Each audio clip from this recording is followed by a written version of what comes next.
우리는 앞서 지금까지의 세 편의 설교를 이제 연속해서 들으면서 베드로를 중심으로 빈 그물이란 주제를 가지고 하나님의 말씀을 상고하고 있습니다. 신년 첫 열정 예배 설교 시간, 바로 이 시간 빈 그물이라는 설교로 다시 말씀을 들고 섰습니다.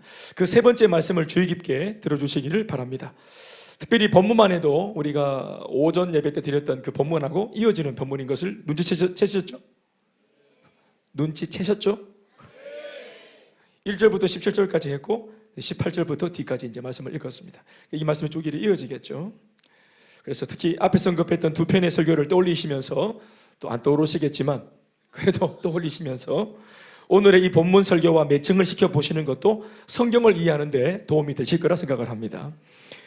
연결해서 설교를 하니까 이것도 좀 도움이 되시죠? 네. 누가복음 5장에서 빈 그물을 통해 예수님을 만나 인생의 방황이 그치고, 아멘. 요한복음 21장 초반부의 말씀의 내용을 통해서 또 거기서 나오는 그 내용, 빈 그물을 통해 예수님을 다시 만나 신앙의 방황이 그친 베드로를 발견했습니다.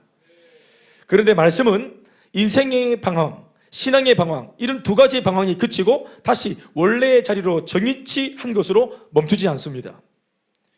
궤도를 이탈했던 차가 다시 궤도권 안으로 정위치했다면, 그래서 두 번 다시는 이탈하지 않고 이전과 같은 실수를 반복하지 않겠다면 가장 좋은 방법은 회복된 그 자리에서 머물러 있지 않고 불같은 열정으로 목적지를 향해 가야 할 곳을 향해서 힘차게 자동차가 달려가면 됩니다. 머뭇거리고 쭈뼛거리고 뒤돌아보니까 옆에서 살랑살랑 바람이 불 때 또 자기도 모르게 유혹을 받고 거절할 능력과 힘이 없으므로 또 차빠지고 무너지는 것이에요. 그러다가 정신을 차리면 또 궤도가 이탈되어지고, 그래서 무한히 반복하는, 그러니까 하나님의 은혜로 값지는 은혜로 돌아왔다면, 아멘, 돌아오게 된 것을 막 묵상하고 감사하며 그러고 머물고 있으면 안 돼. 막 눈물을 그만 눌어야 돼. 그만 울고 코 한번 빵 풀고, 그리고 딱 정신을 차려서 원래 가야 마땅할 길, 사람 낚는 어부, 원래 그렇게 우리를 초청하신 물고기가 아니라 사람이다 하고 사람이라는 목적을 주셨지. 목표를 향해서 달려가는 차가 되어지면 궤도에서 이탈할 일이 없습니다.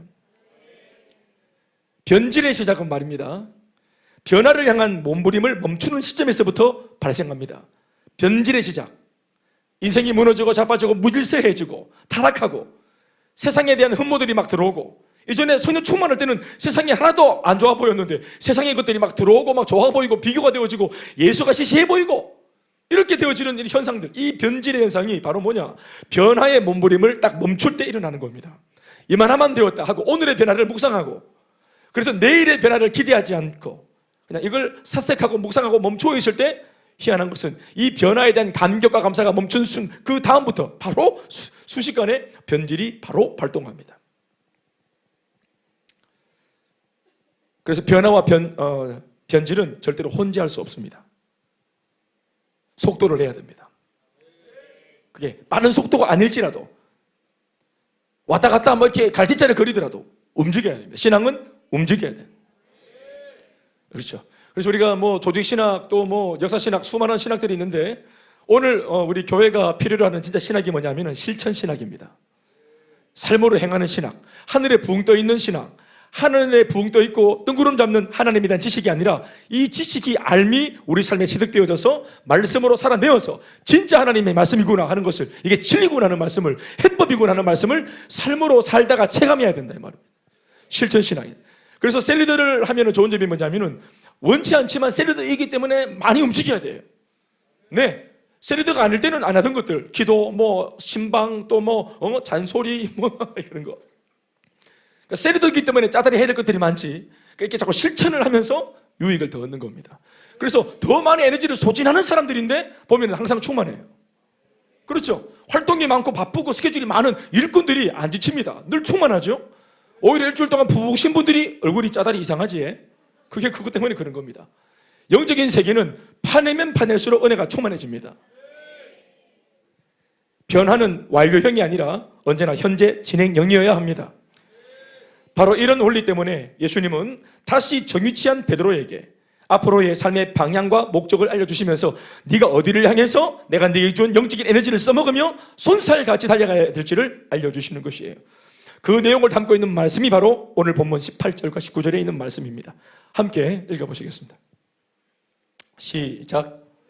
내가 진실로 네게 이르노니 네가 젊어서는 스스로 띠띠고 원하는 곳으로 다녔거니와 늙어서는 네 팔을 벌리리니 남이 네게 띠띠우고 원하지 아니하는 곳으로 데려가리라. 이 말씀을 하심은 베드로가 어떠한 죽음으로 하나님께 영광을 돌릴 것을 가리키심이리라. 이 말씀을 하시고 베드로에게 이르시되 나를 따르라 하시니. 아멘. 아마 이 시절 비슷한 동시간대에 베드로가 부활하신 예수님을 통해서 거듭거듭 들었던 말씀들은 바로 이런 말씀들입니다. 우리가 잘 아는 말씀, 마태, 마가, 누가 복음의 마지막 결론들입니다. 우리가 잘 아는 마태복음 28장 19절로 20절 말씀. 그러므로 너희는 가서 모든 민족으로 제자를 삼아 아버지와 아들과 성령의 이름으로 세례를 베풀고 내가 너에게 분부한 모든 것을 너희들도 그들에게 가르쳐 지키게 할지어다. 볼지어다 내가 세상 끝날까지 그렇게 하려고 하는 너희들과 세상 끝날까지 함께 하겠다. 아멘, 아멘. 이게 이제 이 동시간대에 베드로에게, 요한복음은 요것만 적고 있지만 실제로 같은 동시간대에 예수님을 통해서 들었던 말씀. 우리가 앞으로 회복된 베드로가 어디를 향해서 질주해 가야 될지, 가서 모든 민족을 제자로 삼아 아버지와 아들과 성령 이름으로 세례를 주는 일, 내가 네게 분부한 모든 것을 그들에게 가르쳐서 지키게 만드는 일, 이걸 위해서 베드로야 영적인 장작을 떼서 동력 삼아 달려가라. 그럼 두 번 다시 시몬이 안 된다. 아멘입니까? 마가복음에 나오는 결론도 마찬가지입니다. 16장 15절로 19절까지 말씀. 지금 내가 암송하는지 보고 계시죠? 몰라요. 읽읍시다. 미디어실 우리 다 짰잖아. 왜 이러노? 마가복음 16장 띄워주세요. 네, 16장 15절부터 띄어야 되는데 15절부터 15절 50 다시 시작.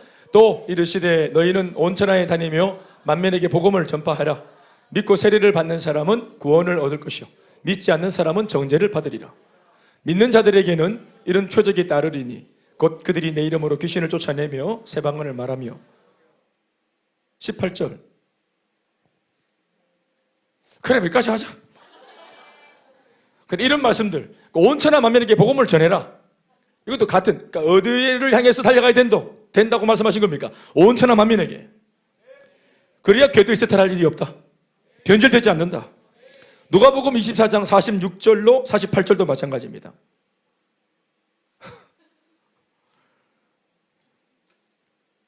띄워주시죠. 누가복음 24장 46절로 48절 말씀. 또 이르시되 이같이 그리스도가 고난을 받고 제3일에 죽은 자 가운데에서 살아날 것과 또 그의 이름으로 죄사함을 받게 하는 회개가 예루살렘에서 시작하여 모든 족속에게 전파될 것이 기록되었으니 너희는 이 모든 일의 증인이라. 쉽게 말하면 예수님의 십자가의 죽음과 부활의 너희들이 증인이다. 그래서 이 복음, 부활과 십자가와 부활의 내용이 담고 있는 것이 바로 복음입니다. 이 복음을 전하는, 증언하는 증인이 되어라. 아멘, 아멘. 그것이 바로 오늘 18절, 19절에 있는 말씀과 같은 동시간대에 베드로가 들었던 말씀입니다. 이탈되지 않는 비결. 아멘, 아멘.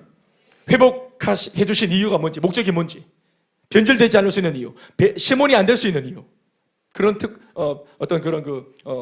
특혜들을 알려주신 것입니다. 특히 18절을 보시면 예수님 말씀에 젊은 베드로 그리고 늙은 베드로 이렇게 언급하는 대목이 있습니다. 따라합시다. 젊은 베드로. 물론 젊은 베드로라는 말이 없죠. 여기서 젊어서는 이렇게 표현되어 있습니다. 따라합시다. 네가 젊어서는, 또 네가 늙어서는, 그 말이죠. 그러니까 베드로를 향해서 네가 젊은 베드로, 네가 또 뭡니까? 늙은 베드로, 이런 뜻입니다. 그렇게 표현할 수 있겠죠. 우리는 이러한 표현들을 잘 귀담아 들어야 되고 눈여겨봐야 합니다. 젊은 베드로, 네가 젊어서는, 그러니까 이것은 이제까지 과거로부터 지금까지의 내용, 과거에 이랬다 하는, 왜 그런 줄 아나 하는 것을 얘기하는 것이겠죠. 젊은 베드로에서 이 젊다라는 예수님의 표현의 의미는 생동감, 활력, 젊음과 에너지, 이런 청춘에 대한 암시가 아닙니다. 말씀하신 예수님의 내면의 본 뜻은 바로 젊다는 표현이 뭐냐면 바로 미성숙함입니다. 미성숙함. 아시겠습니까? 예. 사실은 제가 미숙함이라 적었다가 우리 교회에 오미숙 자매가 계셔서 미숙이란 말이 가급적이면 안 쓰려고 합니다. 미성숙. 미성수. 야, 안 계십니까? 미숙. 젊다는 면, 네가 젊어서는, 네가 미숙할 때는 이런 뜻이라 이 말이야. 네가 미숙이었을 때는 이런 뜻. 바로 두 편의 설교를 통해 우리가 반복적으로 들어왔던 그 시몬 시절의 베드로를 말하는 것입니다. 그리고 그 특징도 열거하십니다. 자, 중요한 대목은 뭐냐면 시몬 시절 베드로의 인생의 주어는 볼 것도 없이 나 자신이 주어입니다. 젊었을 때 그게 젊은이의 특징입니다. 은혜를 받아도 마찬가지. 지금 우리 여기 있는 대학부, 청년부, 이게 바로 오늘 뭐냐면 오늘 시몬 시절의 베드로와 똑 닮아 있습니다. 아니라고 한번 우겨보십시오. 특징이 뭐냐 하면 예수님 말씀 그대로 표현하면 첫 번째, 여기 적혀있죠. 18절에 네가 젊어서는 스스로 띠띠고입니다. 주어가 자기죠. 베드로 스스로, 내가, 자기가 젊었을 때 자기가 스스로 허리에 띠를 떴다 이렇게 표현하죠.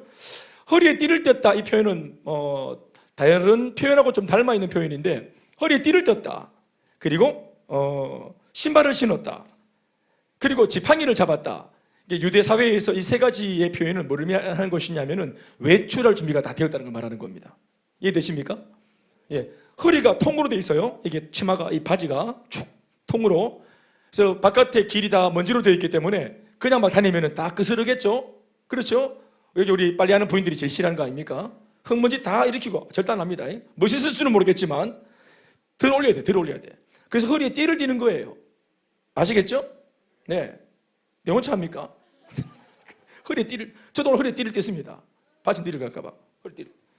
허리에 띠를 띠고 지팡이를 잡고 신발을 신고. 이게 뭐냐면은 외출 준비가 다 되었다 이렇게 보는 겁니다. 그러니까 네가 스스로 젊었을 때는 스스로 띠를 띈다. 이런 말은 뭐냐면 어딘가를 향해 나가고 들어가는 타이밍을 자기 스스로가 정한다는 뜻입니다. 특별히 이 외출은 단순한 외출이 아닙니다. 이마트 가는 거 아니에요. 사역을 말하는 말씀입니다. 함부로 말을 하는 겁니다.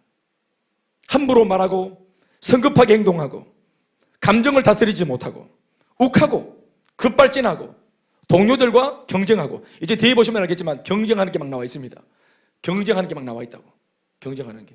베드로의 최고의 적수가 누군지 아십니까?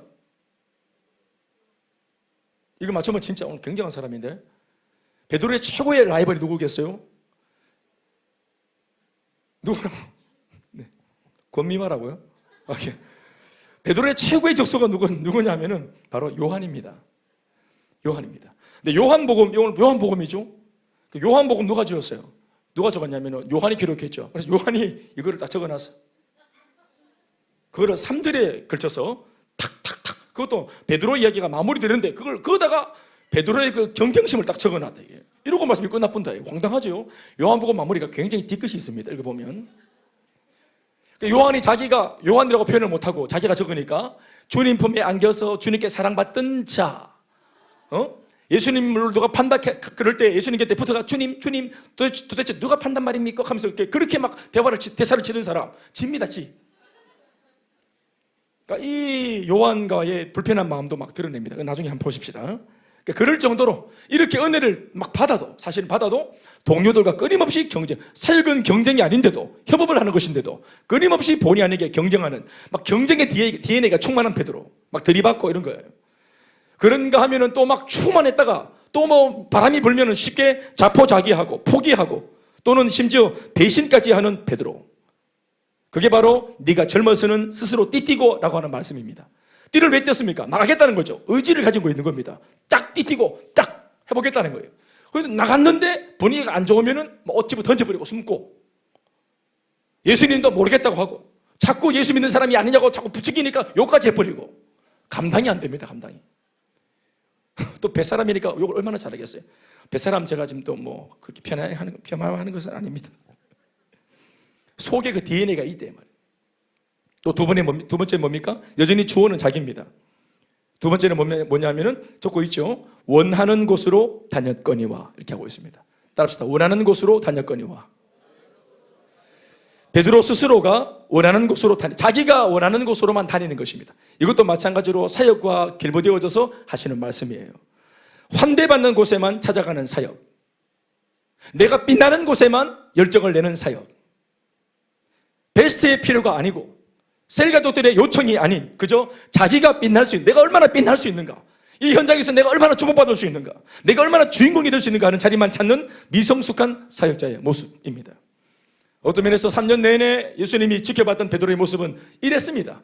분명히 제자라고 하는 이름을 들었지만 그 젊은 시절 아직까지 그 시몬의 냄새가 나는 베드로의 모습은 그런 모습이었어요. 다듬어지지 않았습니다. 그게 시몬 시절의 베드로입니다. 그러면 이어지는 말씀에서 그러나 하시면서 이제 말을 환원해서 뒤에 나오는 대화 속에 늙어서는 이라는 표현이 있습니다. 따라합시다. 늙은 베드로. 젊은 베드로의 젊음이 진짜로 청춘을 의미하는 것이 아니고 미성숙이었다면 대부분 알겠죠. 늙은 베드로, 늙어서는 이란 말의 늙음의 뜻은 뭐겠습니까? 그것은 미성숙과 반대되는 성숙을 말하는 것입니다. 아멘, 아멘. 오늘 본문에 늙어서는 읽어봅시다. 시작. 늙어서는 네 팔을 벌리리니 남이 네게 띠띠우고 원하지 않는 곳으로, 네가 원하지 않는 곳으로 남이 너를 데려가리라, 이런 뜻입니다. 그러니까 젊고 늙고의 제일 큰 차이가 뭐냐면 주어의 차이입니다. 젊었을 때는 다 지가 합니다. 미성숙한 자기가 사역을 주도하니까 늘 그 결과가 좋지 못하죠. 판판이 깨지고 분위기가 좋다 그래서 찾아가 보면 언제나 지가 주인공이 되어 있고 그렇게 되는 것이겠죠. 셀 리더가 셀 가족들을 통해서 자기가 받는 것이 아닙니다. 아멘, 아멘. 그들을 주인공으로 만들어주는 것이 세상의 리더와 다른 점입니다. 세상의 리더는 자기의 목적을 위해서 사람을 이용하지만 그러나 그리스도의 제자는 다른 사람들의 빛나는 모습을 위해서 섬겨주는 것이겠죠. 아멘, 아멘. 오늘 이 늙은 베드로라고 하는 이 모습은 성숙을 의미합니다. 뭐가 달라졌습니까? 주어가 달라집니다. 네 팔을 벌리리니, 자기가 벌린 게 아니고 주어가 남이죠. 남들이 베드로의 팔을 벌리는 것입니다. 물론 쉽게는 베드로가 예수님처럼 십자가에 달려서 죽는 죽음을 의미한다고 볼 수 있겠습니다. 그리고 아까는 자기가 어디를 가야 되겠다, 저기 가면은 오늘 막 환대받겠는데, 저기 가면 오늘 칭찬받겠는데, 저기 가면 주인공이 되겠는데 하는 이런 곳을 향해서 자기가 어디를 딱 띄고 지금이다 하고 베스트의 요청이 필요가 아니라 내 필요에 의해서 스케줄을 잡고 움직이고 이렇게 했단 말입니다. 그런데 늙으면 어떻게 됩니까? 자기가 아니라 남이 베드로의 허리에 강제로 띠를 띄웁니다. 아멘, 아멘. 내가 가겠다가 아니라 사람들이 오라 할 때 가는 사역의 방향으로 바뀌는 것입니다.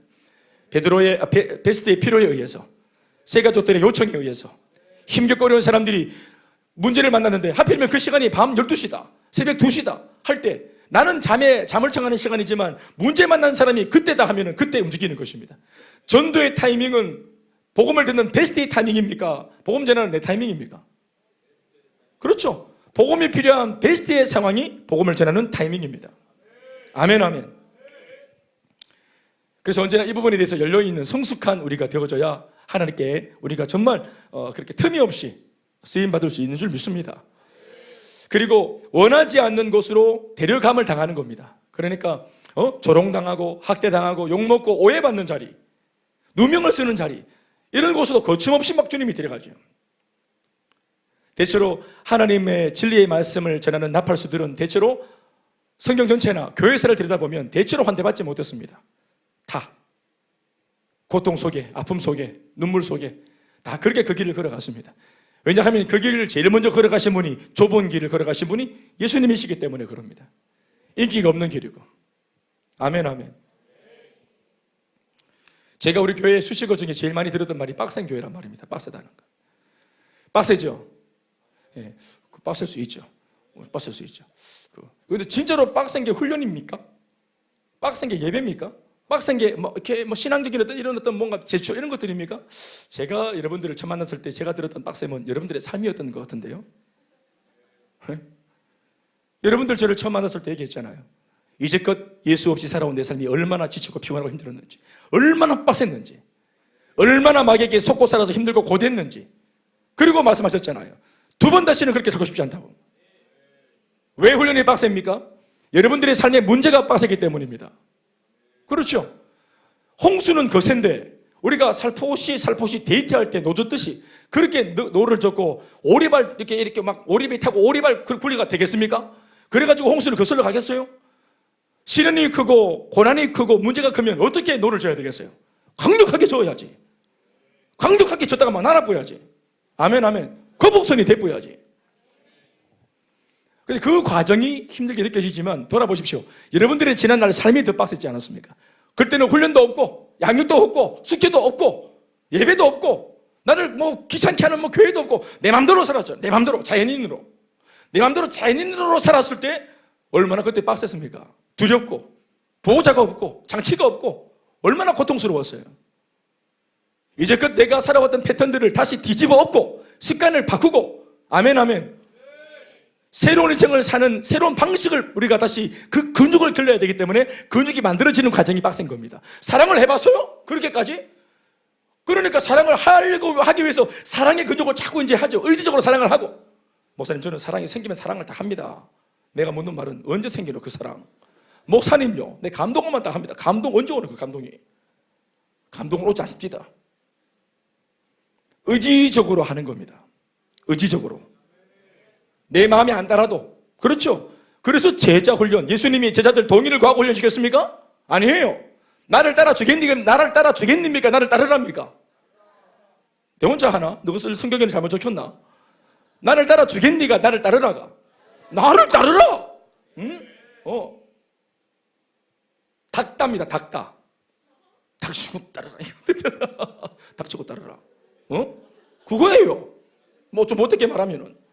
뭐 자꾸 죽게 산다 이러면서 막 그냥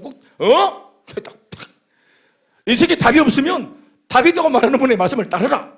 나를 따르라. 그래서 예수님이 인격적인 분이지만 대화를 하지 디스커션 하지 않잖아. 디스커션. 수준이 같아야 디스커션을 하지. 수준이 안 되는데 뭘 디스커션을 했었노? 그냥 따르라. 따르다가 알게 됩니다. 따르다가. 아멘 아멘. 그렇게 하면서 이제 젊은 혈기방자한 베드로에서 성숙한 베드로로 바뀌어가면서 주어가 바뀌고 내 중심으로 살았던 거, 심지어 사역마저도, 심지어 신앙마저도, 그렇죠. 이런 신앙생활마저도 내 중심으로 합니다. 막 내가 알아서 어련히 각 예배 갈 테니 전화질 좀 그만하라고. 내가 다 알아서 한다고. 내가 다. 그래서 우리가 많이 듣는 말이잖아요. 사랑하는 여러분, 운전하고 계시죠? 내가 대구에서 자, 운전 누가 하는 거예요? 운전하는 사람 누가 있노? 민혁이 집이 무슨 동이고? 응? 남산동에서 여기 대구란다. 교회까지 운전하는데 몇 분 걸리노? 25분 운전해서 오는 동안 계속 막 전봇대 받고 벽을 끌고 이래 운전을 했다. 그럼 그렇게 계속 이렇게, 그럼 올 때 그렇게 막 내가 한 15번 박았다. 끌고. 수리비 엄청나게. 그러면 갈 때도 네가 운전을 해야 되나 안 해야 되나? 내가 운전 실력을 딱 했을 때 막 차를 끌고 부수고 받고 이래서 이렇게 막 손해가 일어나면은 그걸 빨리 깨달아야지. 뭘 깨달아야 됩니까? 예? 차는 잘못이 없어요. 내 운전 실력이 문제지. 그럼 이 운전 실력을 빨리 깨닫고 내 한계를 인정하고 나보다 더 잘할 수 있는 분한테 운전대를 맡기는 것은 지혜입니다. 그러니까 절대로 돌아가는 길은 자기가 몰면 안 되는 거예요. 그런데 우리 인생을 보십시오. 10대 시절 운전해서 완전 들이받고 꼬라박고 끌고 난리가 났죠. 20대 내가 주인되어 살아서 운전해서 또 막 들이받고 막 이게 맞다고 옆에 막 그냥 또 한 남자친구 태웠는데 막 달렸는데 이 아이를 또 주차보고 또 딴 놈 아이고 계속 실패하고 실수하고 했어요.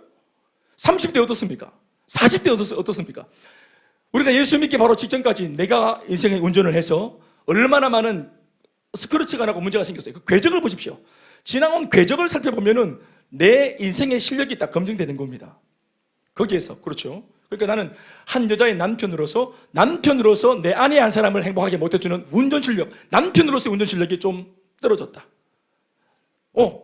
한 사람의 여자와 사는 이 남편으로서 한 여자도 행복하게 못해줬다. 미안하지만 내가 남편 실력이 없는 겁니다. 기분 나쁘세요? 그렇습니다. 진짜로. 아니, 운전은 들이박으면 실력 없네 하잖아요. 그 부부 사이도 들이박으면 실력이 없는 거죠. 반대도 마찬가지입니다. 내 남편 하나, 옆집 아저씨도 아니고 집에 있는 내 남편 하나 그렇게 못한다면, 내지를 못한다면 미안하지만 부인으로서 아내로서 내 실력이 떨어지는 거예요. 알을 낳았어요. 알을 키우고 양육하는데 아이가 계속 막 정서적으로 불안해. 미안하지만 부모로서 실력이 떨어진 겁니다. 그게 검증이 된 거예요. 이 아이의 상황을 통해서 내 부모의 실력이 뭔지가 데이터가 나온 겁니다. 그런데도 이 데이터를 눈으로 확인하고 고통스러워 눈물까지 흘리면서도 멈추질 않아요. 이때까지 해왔던 방식을 멈추지 않습니다. 끊임없이 강요하고 끊임없이 밀어붙이고 끊임없이 엄마 아빠의 생각으로 이 아이를 닥달하고 계속 망치죠. 모두가 다 금쪽이. 온 동네, 온 대한민국 아이들이 다 금쪽이에요. 그래 되겠습니까? 저도 아이를 키우는 입장에서 이렇게 말할 수 없는, 아빠로서는 말할 자격이 없는데 목사로서 꾸역꾸역 저도 들으라고 말합니다.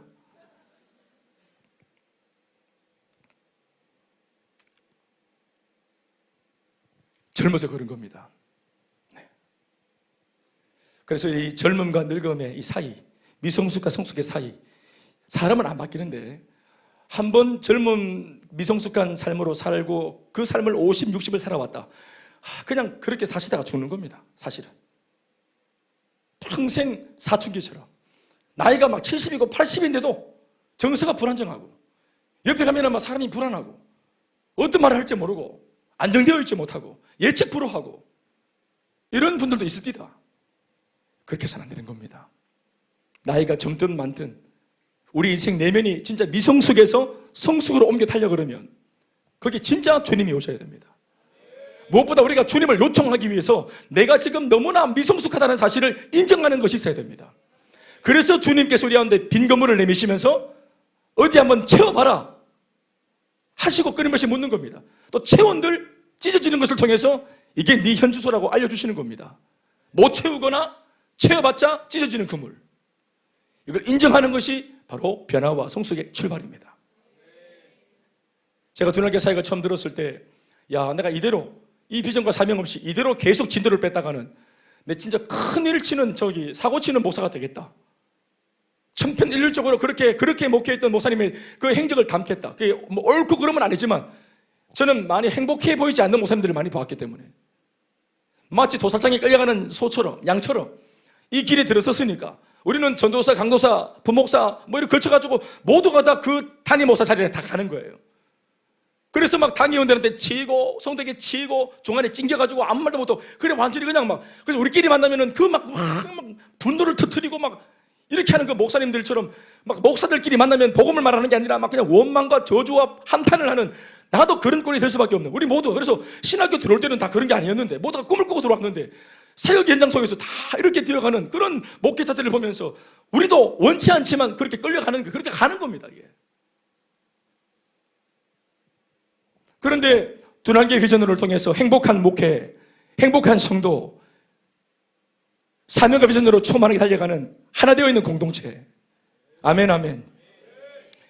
물론 그렇게 만들어가는 그림은 피곤했습니다. 피곤합니다. 피곤이 요구되어지고 수고가 요구되어집니다. 그러나 값어치가 있는 대가 지불이었습니다.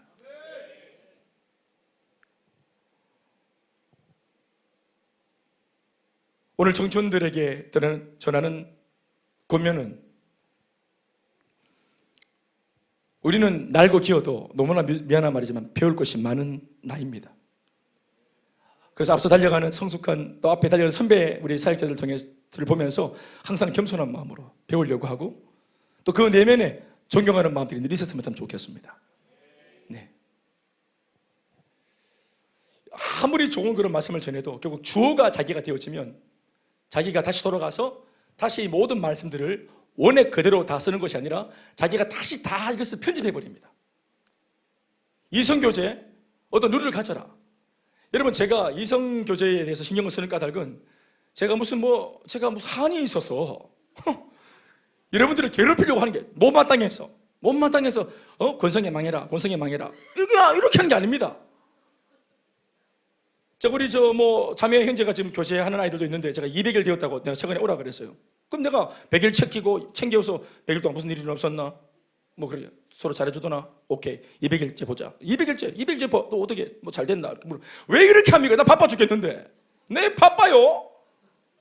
200일, 100일 그거 다 내가 챙겨가 무슨 띄울 겁니까 내가? 왜 챙겨는 내가? 어떤 아이를 보면은 교제하고 얼굴이 계속 어두워져. 예를 들어서 어두워가는 기라. 100일째, 100일, 103, 104 애가 점점 시들어가고 죽어가는 기라. 뭔가 문제가 있는 게 빨리 이걸 도와줘야 돼. 어른들은 돈 문제, 우리 청춘들은 이성 문제. 이거 실패하면 교회를 다 떠나버려요. 비전과 사명 없습니다. 다 떠나버려요.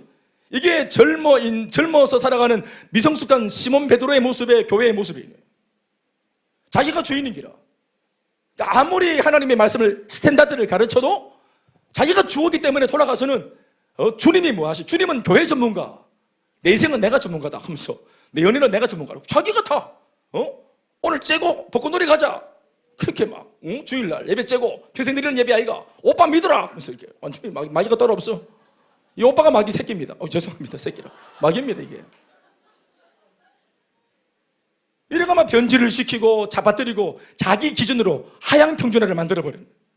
아까도 말했지만 한 교회 공동체를 이렇게 믿음으로 빌드업시키는 것은 상당한 에너지가 필요하고 얼마나 고된 줄 아십니까? 그런데 자빠지고 무너지는 것은 쉽고 쉬울 뿐만 아니라 한 커플 또 어떤 사례가 이런 사례가 나오면 하향 어떤 그 기준을 쓰면서 목사님 눈을 피해서 이것도 우리 교회에서는 통할 수 있다는 것을 딱 보여내면은 이걸 늘 우리 성령 충만한 그리스도인들은 항상 욕구불만인 거예요. 성령 충만이 겉으로는 좋지만 실제로 인간적으로 볼 때는 욕구불만의 상태입니다. 거룩한 사람들 있죠? 네? 욕구불만. 그 이제 중님들 이런 분들 다 욕구불만. 네. 내가 지금 다른 종교 또 우리 성직자들 뭐 할 수 없으니까. 그러나 생체적인 어떤 시스템으로 보자면은 욕구불만이에요. 욕구불만. 성령 충만, 욕구불만. 김민준 전도사 지금 전도사님으로 욕구불만. 이제 전도사가 되어서 이제 막 자기 마음대로 못 살아. 욕구불만. 예? 위대하신 하나님 욕구불만. 이거 못해 이제는. 욕구불만이야. 이게 못하는 게라. 하나님은 당신을 사랑하신다고 이렇게 욕구불만. 욕도 못해. 막 욕구불만이지. 욕구불만이지. 이게 겉으로 볼 때는 성령 충만으로 보이지만 욕구불만이거든. 그런데 어떤 사람들이 욕구불만을 해소하면서 또 교회에서 건재해. 싹싹싹 미끄러지처럼. 그럼 이 소식을 들으면 모두가 이게 복음이라. 우와, 저기 되네. 저것도 저기 되네 하고 막 신세계다 하고 막 다 붙습니다. 그러면 하나가 되고 복수가 되고 이게 공동체가 되죠. 그러면 사람이 죄를 지어도 용기를 얻습니다. 복수, 공동체로 부정적인 말을 하면 부정적인 말이 아니라 또 하나의 견해가 되고 공동체가 되어서 부정적인 행위를 하면 또 하나의 문화가 되는 거예요. 동성애가 문화가 되잖아요. 분명히 비성경적인 것인데 문화라 하잖아요. 문화의 한 컨텐츠라 하잖아요. 이런 것들을 이해 못하는 구태의연한 잘못되어진 구세대들, 꼰대들 이렇게 나오잖아요. 진리는 바뀌는 것이 아니거든요. 시대가 바뀌어도 아멘이십니까? 옛날에 안 되는 것은 지금도 안 되어야 되는 거예요. 그런데 시대마다 달라지고 그게 진리입니까? 그게 어떻게 진리입니까? 바뀌는 것이 변화무쌍한 것이 어떻게 진리예요? 그렇죠? 이런 것들을 교회에서 기준을 잡아줘야 된다. 아멘. 제가 예를 들어서 이성교제를 말했지만 젊어. 근데 이 젊다는 것은 아까도 말했지만 나이로 말하는 게 아니라 물리적인 나이로 말하는 것이 아니라 그랬죠. 마찬가지로 기성신자들 중에도 마찬가지입니다. 그러니까 저희 교회는 우리 여기 어른 성도들이 계시는데 어떤 면에서는 우리 교회 환경은 신앙생활을 여러분들이 알싸하게 하기가 조금 불편한 구조를 가지고 있어요. 어떤 면에서는 그럴 수 있어요. 뭐냐면은 담임 목사가 젊어요. 제가 말을 흐렸습니다.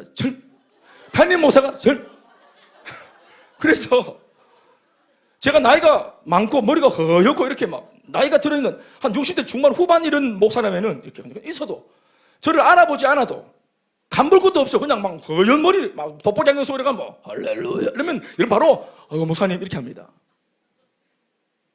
신앙이 없어도 유교에 의해서 유교 사상에 의해서 그냥 수그린다고.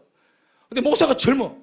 그러니까 우리가 이게 나이가 드신 분들은 이게 안 됩니다. 이게 힘들. 그러니까 굳이 안 해도 되는 이 노력을 우리는 한 번 더 해야 되는 기라. 목사가 젊기 때문에 인사는 해줘야 되겠고, 또 이 사람 또 뭐 찌라니까. 그래, 그럴 수 있으니까, 인사를 해야 되겠는데, 뭐. 자기도 모르게 주머니 꽂고 뭐 인사, 안녕하십니까 하는데, 이게 그냥 자기도 모르게 나오네. 자기도 모르게 안녕하십니까 이렇게 자기도 모르게. 내가 다 이해합니다. 그래, 애쓴다, 용쓴다, 용씁니다 이렇게. 이게 안녕하십니까 이렇게. 너거는 그러면 안 된다. 너거는 한 번씩, 너희들도 한 번씩 그래야 돼. 주머니 꽂고 안녕하세요 목사님 이렇게 하다. 그럴 수 있겠죠? 나이를 떠나서 우리가 너무 혈기방자하고 젊고 교회 안에 있으면서도 여전히 유교적이고 그리고 여전히 뭐 이런 어떤 꼰대 기질이 있고 그게 바로 시몬 베드로의 기질이 있는 것입니다. 뭐가 멋있습니까? 아버지가 퇴근했어요. 나를 위해서 전명의 아버지가 열심히 일하시는 거 아이가? 주영아? 쇠가 빠진다. 아버지 지금 막 봐라. 늘 머리 짧게 딱 밀고 늘 막 절치부심해서 막 아들 위해서 열심히 또 이렇게 열심히 직장 생활하고 이렇게 늦게 퇴근해서 오실 때 우리 집은 목사님 자유분방한 아주 자유로운 민주적인 집입니다. 우리는 우리 아버지가 민주적이고 자유로운 그런 집이에요. 우리는 너무너무 좋은 분이. 그래서 나는 아버지 퇴근해도 들어누워서 TV 보면서 껌딱 다시 보면서 아버지 어디 갔어요? 이렇게 하면서 우리 이렇게 해도 되는, 그게 자유분방하고 민주적인 좋은 집이가? 우리는 이런 집을 콩가루 집이라 한다. 아버지가 나를 위해 퇴근하시고 일하시고 퇴근하시면은 벌떡 일어나서 앞에 가서 아버지 오셨습니까? 가방 딱 받아드리고 이렇게 딱 하는 거야. 아버지 딱 피곤해서 옷 벗기면서 잘빠뜨려 가지고 소파에 눕히고 이래가 이게 막 안 돼 막 눈에 딱 튕가가 딱 바로 아무것도 못하도록 이래가 캡슐에 씌워가지고 재우고 이래가 이게 그래 딱 입만 딱 내가지고 미연 모지고 입으로 미연 모지고 이렇게 해가지고 이래가 아버지 모든 걸 다 쉴 수 있도록 이렇게 하는 게 이게 좋은 집 아이가? 야, 저 집은 너무 그냥 빡세고 와 지금 때리는 것 같다 저 아닌 사람아 이렇게 오해 안 합니다. 이게 반듯한 집이 좋은 집이에요. 그게 좋은 가풍입니다. 칠레 팔레 지 마음대로 아무도 신경 안 쓰고 오늘 자유로우니까. 언제부터 그 자유함이 이런 자유함입니까? 아니거든요. 예의가 있어야 됩니다. 예의가 있는 게 멋있는 겁니다. 안녕하세요. 이게 멋있다고요? 어디서 그런 가치관이 있노? 채연아 이게 멋있나? 안녕하세요 목사님. 얼마나 멋있노? 이런 사람 만나라. 지금 제가 단적인 얘기를 하는 거예요. 그게 뭐든지 간에. 아시겠습니까? 셀 가족 모임을 하면 제가 청년 사역을 18년 했습니다. 얼마나 많은 청년들을 봤겠어요? 진짜 빨간 청년, 파란 청년, 찢어진 청년 정말 별 청년을 다 봤다. 대체로 찢어진 청년들이 많았어. 보면은 와 진짜 무슨 말 하려고 하세요? 그랬어요.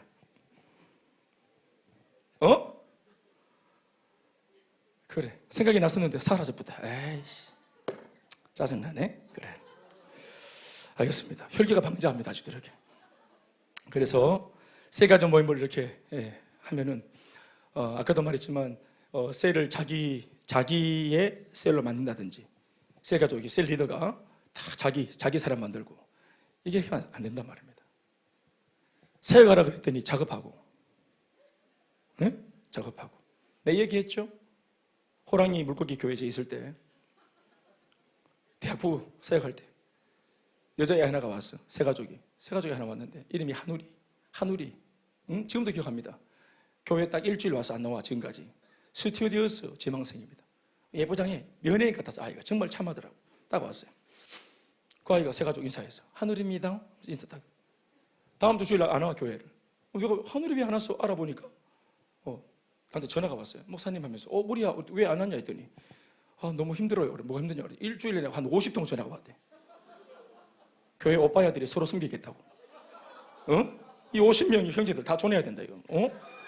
내가 그래 가르친다. 내가 사역하라 했지. 내가 작업하라 했나? 예쁜 아들은 다 그렇게 섬기고 천국 가고 못나면 다 지옥 가야 되나? 그게 어디 그렇게 한대요. 주님도 우리를 분별하지 않는데 판단하지 않으시는데 우리가 막 판단해가지고 옥석을 가리고 그럼 그렇게 가린 게 이거가? 자 할렐루야 좀 아름답습니다 여러분. 존을 옹호입니다. 그러니 이게 하는 말은 뭐냐면 사역적으로 여전히 세상적인 방식들 대학 세상에서 하는 캠퍼스의 어떤 그런 이런 문화들 이런 생각의 기질들 이런 것들을 교회에 그대로 자기도 모르게 들어와서 훈련을 받지 않으니까 검증을 못하지. 이게 옳은지 그른지 훈련을 받으면 말씀에 잇대어서 옳고 그름을 분별해 주는데 이게 그냥 내가 편하면 다 옳은 거예요. 현대 우리 젊은이들은 자기가 편하면 진리입니다. 내가 편한 게 좋은 거예요. 완전히 왜곡되었죠. 때로는 진리가 불편합니다 여러분. 진리를 지키기 위해서 거절해야 될 것들이 많습니다. 거룩하게 살기 원하는 나에게 유혹을 하는 그 유혹을 거절할 수 있는 힘이 있어야 됩니다. 요셉처럼 그 보디발의 아내를 떨치고 그 옷이 뜯기더라도 돌아설 수 있는 저항하는 힘이 오늘 청년들에게 있어야 되는 거예요. 그래서 예의 있는 거, 질서를 지키는 거, 순종하는 거, 충성하는 거, 무엇보다 순결한 거 이런 삶이 멋있는 삶이라는 사실을 기억을 하십시다. 순결한 게 멋있는 겁니다. 제가 얘기는 100번 귀 딱 찌가도록 합니다만은 이렇게 같이 교제하는데 우리 유정이랑 같이 전사랑 같이 교제할 때도 마찬가지. 그때는 오빠 동생이었죠. 오빠 동생이 왜 되노? 한 살 연상이가? 아유 알았다. 그래. 그래. 그때 뭐라 불렀노? 그때 연애할 때 유정아 이렇게 했겠다. 그죠? 유정아, 나는 8시가 통금이야. 나는 가야 돼. 좀 더 있자. 영화 하고 있는데. 막 끝도 안 났는데. 영화가 중요한 게 아니라 통금이 난 있어. 우리는 지킬 것을 지키는 집안이야. 이러고 딱 간다 집에. 그럴 때 혼자 영화 안에 앉아. 멍하니 이게 멋있는 거다. 이게 멋있는 여자다. 그래. 엄마가 딱 도로를 한다. 딱. 예를 들어서 막 유정아, 오늘 나는 막 밤새 달리자. 우리 집은 식용도 안 쓴다. 괜찮다. 내일이라도 된다. 이렇게 하면은 이게 콩가루 지방이다. 알겠는가? 지킬 게 있는, 안 될 게 있는, 마지노선이 있는 삶이 멋있는 삶입니다. 아멘입니까? 예수를 믿는다는 것도 마찬가지입니다. 세상 아이들과 똑같이 밥 먹고 편의점 가서 먹고 환타 먹고 콜라 먹고 사이다 먹고, 그러나 마시면 안 되는 것도 있잖아. 참이슬 이런 거 있잖아. 그쪽 동네들 있잖아. 들어간다고 다 수시르면 되나? 마지노선이 있어야지. 여기까지는 안 돼. 이런 게 있어야 된다고. 아멘은 좀 하이소. 그게 멋있는 삶이고 정말 좋은 교회를 다니는 성도로서의 품격입니다. 지킬 것이 있는. 아멘이십니까? 그렇게 하죠. 다 같이 막 그냥 MT 가고 다 하다가도 딱 시간이 딱 되어지면 나는 지금 가야 된다고. 어디 가냐고. 양육 훈련 시간이라고. MT를 갔더라도 아침에 벌떡 일어나서 막 부시러. 아이고 아침에 부시러 그렇잖노. 큐티 한다. 이렇게. 지킬 것을 지키는 거. 그게 정말 매력적인 겁니다. 미니야, 알겠나? 그게 매력적인 거다. 진짜 좋은 게 왔다니. 끝났다. 앞으로 인생 끝났다. 끝나보다 안 돼. 잘 만들어줄게. 예쁘게. 잘 만들어. 할렐루야. 그러니까요.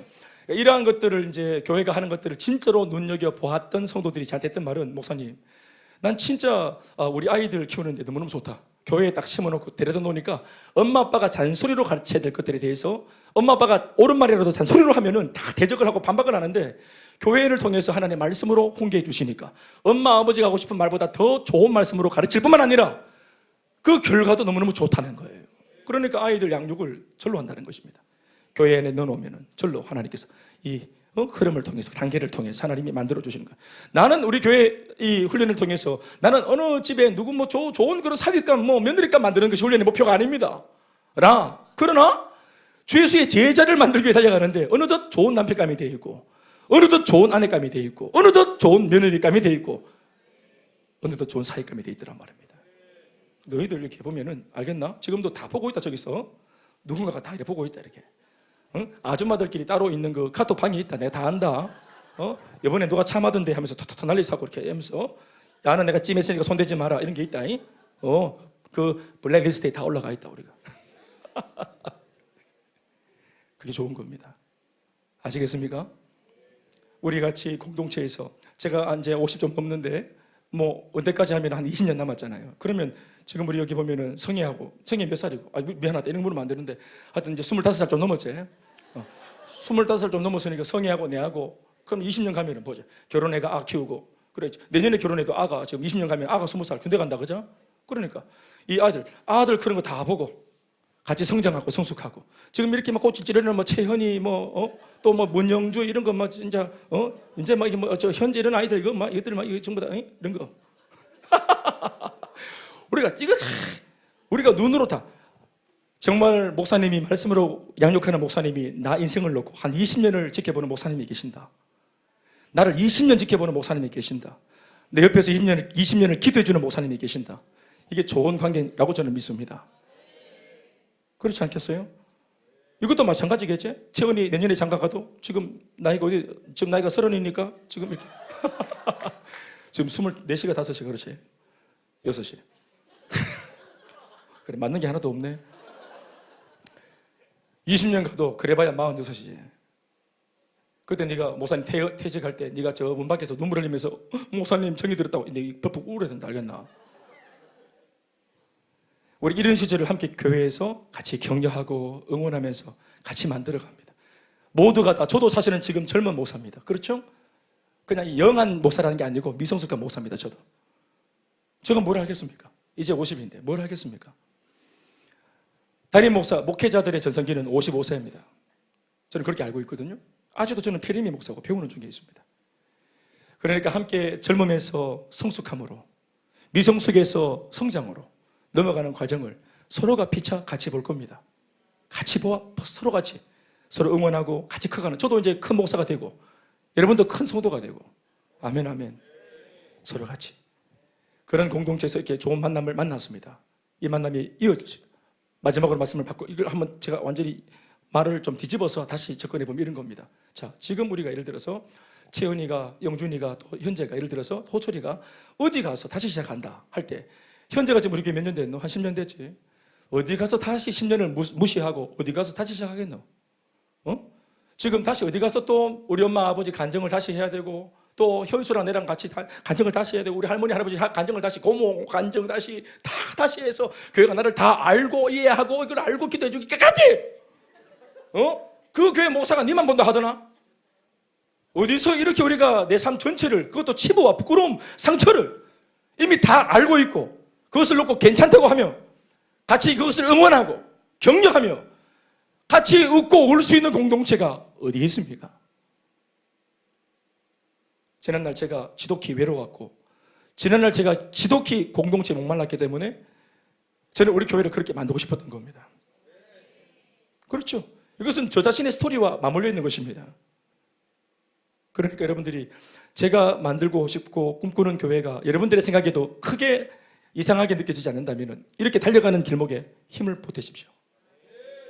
영아나 힘을 보태라. 알겠나?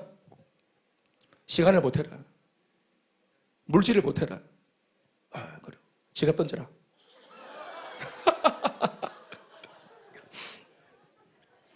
말씀 뵙겠습니다. 야, 근데 이런 참 말씀의 결론이 뭐냐면은, 그러니까 이렇게 젊음에서 늙음으로 넘어올 수 있는 비결, 미성숙에서 성숙으로 넘어올 수 있는 비결이 뭔 줄 아나 하시면서 다 말해주진 않으시고, 예수님께서 19절 마지막에 이렇게 말씀하시죠. 이 말씀을 하시고 베드로에게 이르시되, 따릅시다. 나를 따르라. 비결은 어디에 있습니까? 주님을 따르는 것에 있습니다. 예수님 따라보면 다 합니까? 미리 좀 말씀해 주이소. 뭐 어떻게 하는 겁니까? 따라보면 안다. 따릅시다. 차차 알게 됩니다. 베드로는 아직까지 미숙하지. 요한복음을 마치는 순간에도 베드로는 미숙합니다. 그래서 아까도 말했지만 좀 뒤끝 있는 요한이 이걸 적어놨습니다. 베드로가 돌이켜 예수께서 20절 말씀, 예수께서 사랑하시는 그 제자가 따르는 것을 보니 무슨 말인지 하면 이러는 겁니다.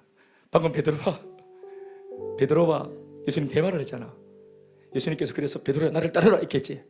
야, 이 얘기를 누가 듣고 있었냐면 옆에서 요한이 듣고 있었대. 이렇게 계속 둘이 대화하는데, 그래서 베드로 지금 계속 띵한 상태에 있는 걸 보고 요한이 딱 옆에 듣고 있지. 예수님이 베드로한테 나를 따르라, 성숙할 수 있다 했더니 요한이 따르는 거예요. 바로 딱 챙겨서 옥수로 빠르죠. 요한 되게 빨라요. 그러니까 사랑받지. 애살이다, 애살이. 막 부빈다. 여러분은 막 예수님 따르겠나이다. 어디로 가면 되옵니까? 하면서 막 비비고 막 애살이고. 그 사랑 품이 막 예수님이 품이 아는 게 아니고 지가 품이 들어왔어요. 비비고. 예수께서 사랑하시는 그 제자 바로 요한입니다. 자기가 자기 이름을 댈 수 없어가지고 제자가 따르는 것을 보니, 이걸 보니까 베드로는 갑자기 또 속에 천불이 나지. 내한테 주신 말씀인데 이게. 그래서 그는 요한, 이 인간은 만찬석에서 예수님의 품에 의지하여 주님을 파는 자가 누구니라고 묻던 자 아이가 이거.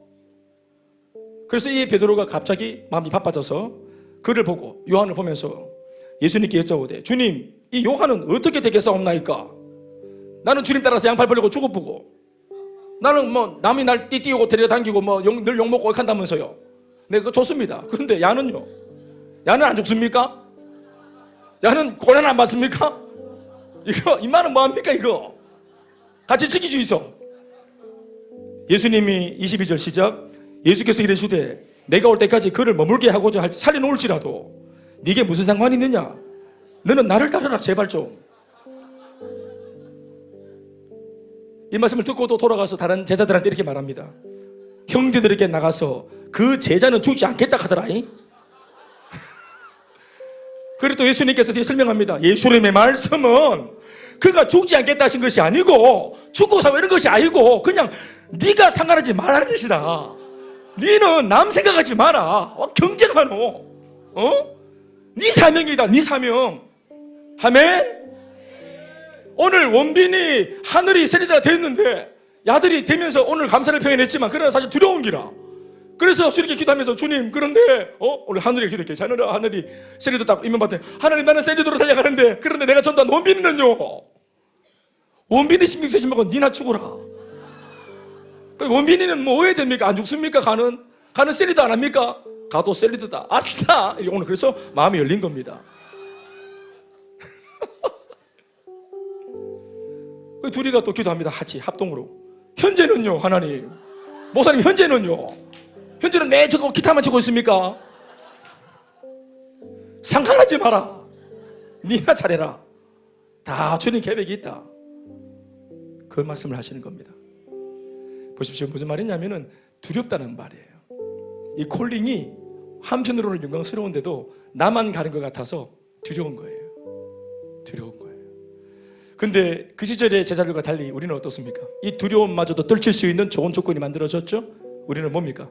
모두가 같은 말, 같은 마음, 같은 뜻으로 달려가는 공동체가 있잖아요. 그래서 이 고되고 힘든 것을 함께하니 해내고 있는 겁니다.